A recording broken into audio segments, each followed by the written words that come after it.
हम कर रहे थे सो लॉन्ग एज या एज लॉन्ग एज का प्रयोग। ये क्या बताता है कि इस शर्त पर, किसी शर्त पर कोई कार्य हो, इसके लिए हम इसका प्रयोग करते हैं।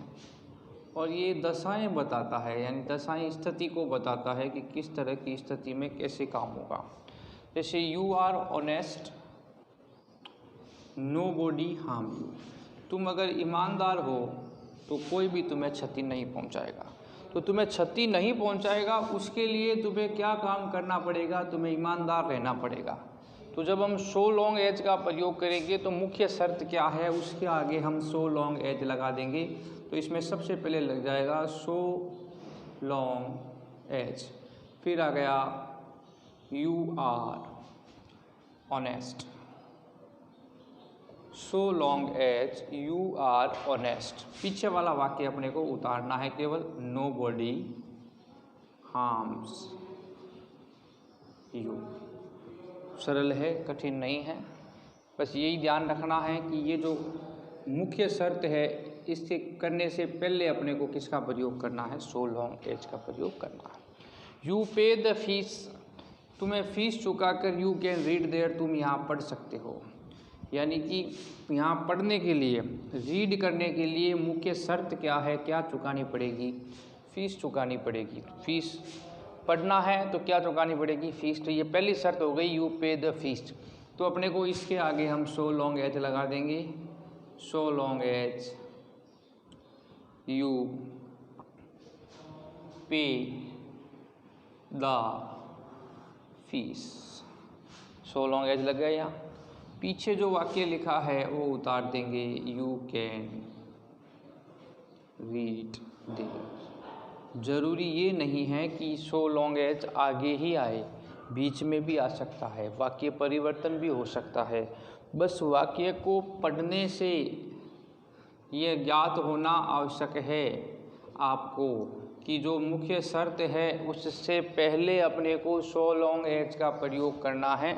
वो जो दूसरा कारण है, काम है, वो उस शर्त के बिना नहीं हो सकता। उसके लिए अपने को किसका प्रयोग करना है? उसके आगे सो लॉन्ग एज का प्रयोग करना है। जैसे इन दोनों वाक्यों में, जैसे ऑनेस्ट का हमने किया, आगे सो लॉन्ग एज लगा दिया। फीस चुकानी पड़ेगी तो सो लॉन्ग एज, यहाँ देखो यहाँ लगा दिया हमने, यहाँ पर भी लगा दिया। तो ये विशेष बात ध्यान रखनी है कि दशा किस प्रकार से चल रही है, वाक्य में कैसी शर्त के हिसाब से वाक्य हो रहा है, उसके पहले अपने को सो लॉन्ग एज का प्रयोग करना है। ये विशेष बात ध्यान रखनी है। जैसे Ram will be successful, Ram successful होगा, कब होगा? जब ही स्टडीज रेगुलरली। यानी सक्सेसफुल यानी सफल होने के लिए, सफलता प्राप्त करने के लिए राम को क्या करनी पड़ेगी? स्टडी रेगुलरली करनी पड़ेगी। तो मुख्य पहले ये सफलता तो बाद में मिलेगी, पहली शर्त है नियमित पढ़ाई करनी पड़ेगी। तो इसके आगे अपने को सो लॉन्ग एज लगाना है। तो पहला वाक्य इस तरह कर दो कि इसको उतार दो, राम विल बी सक्सेसफुल, फिर लिख दो सो लॉन्ग एज, और दूसरा वाक्य ये उतार दो, ही स्टडीज LARLY। तो सो लॉन्ग एज देखो इसमें यहाँ आ गया, इसमें आगे दोनों में आगे आया है। तो इसका कारण यही है कि जो शर्त है उससे पहले अपने को लगाना है, ना कि आगे वाला देखकर कि पहले ही पहला आ रहा है तो पहले में लगा दे, दूसरा आ रहा है तो दूसरे में लगा दे। नहीं, वाक्य पढ़ें, वाक्य में शर्त क्या है, कौन सी दशा चल रही है, उस हिसाब से वाक्य को अपने को सो लॉन्ग एज का प्रयोग अपने को करके देखना है कि किस तरह हम वाक्यों में सो लॉन्ग एज का प्रयोग कर रहे हैं। तो अब कल भी हमने वाक्य किए इसके, आज भी वाक्य किए इसके।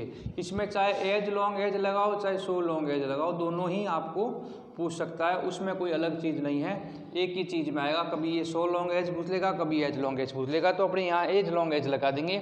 और सो लॉन्ग एज कहे तो सो लॉन्ग एज का प्रयोग अपने को करना है। बस वाक्य वही कल वाले वाक्य थे वैसे ही वाक्य हैं, बस वाक्य को पढ़ना और देखना कि किस प्रकार वाक्य में सो लॉन्ग एज का प्रयोग किया जा रहा है और किस प्रकार शर्त को देखा जा रहा है। वाक्य उच्चारण और पढ़ने से पता लगेगा अपने को कि वाक्य में किस तरह सो लॉन्ग एज आगे लग रहा है या बीच में लग रहा है।